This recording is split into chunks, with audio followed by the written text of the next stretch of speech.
Welcome to the KD Report. I'm Kimberly Dvorak. After weeks of foreign policy domination, President Trump is finally pivoting to domestic issues by slapping our neighbors to the north with hefty tariffs on their lumber and dairy industries. Separately, we put a very big tax. We will be putting a very big tariff on lumber, timber coming into this country. People don't realize Canada has been very rough on the United States. Everyone thinks of Canada as being wonderful, and so do I. I love Canada. But they've outsmarted our politicians for many years, and you people understand that. With his approval ratings falling, the president looked to his Commerce Secretary, Wilbur Ross, to fulfill a campaign promise. At the White House, the secretary said Canada's dairy and lumber industries have cheated their American counterparts, and now that will end. The preliminary decision that was put out yesterday imposes those countervailing duties on softwood lumber from Canada.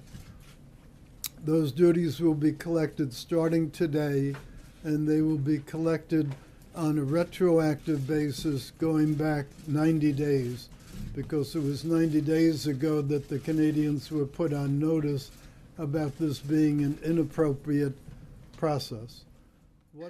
Later in the day, Ross told Lou Dobbs that he was horrified when he learned that the Commerce Department has billions in uncollected fines and tariffs.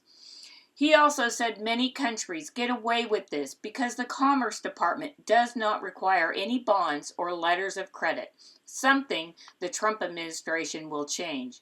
He also explained Canada's trade has real-world impacts on the U.S. market. Roughly $15 billion worth of softwood lumber used in houses in this country, and about 31.5% of that comes from the Canadians. So that's roughly $5 billion a year. 20% tariff on that is essentially $1 billion a year. And the retrospective 90-day feature adds another $250 million to that on a one-time basis. The president's face-off with Canada renews a long battle over the softwood lumber and dairy industries that could spill into other business sectors. A very relentless effort to make life better for hardworking Americans, and that includes the farmers and all of the people gathered around this table, including our ranchers, our rural community folks. We're having a very, very big impact. It's already started. Sonny is going to now identify additional areas where we can get rid of unnecessary regulations.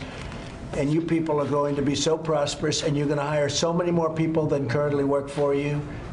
And that's going to make me very happy, okay? Canada's Natural Resource Minister dismissed the claim and said, Present round is the fifth time Canada has had to defend its softwood lumber industry against U.S. claims over the last 30 years. Independent trade panels have repeatedly found these claims to be baseless. We have prevailed in the past, and we will do so again. President Trump had an unlikely ally on this topic.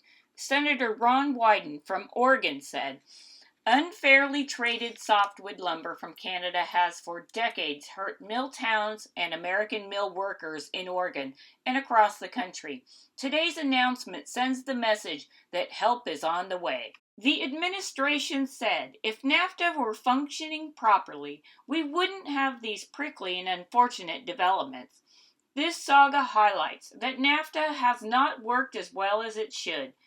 And what would a showdown be with another ally without a Trump tweet?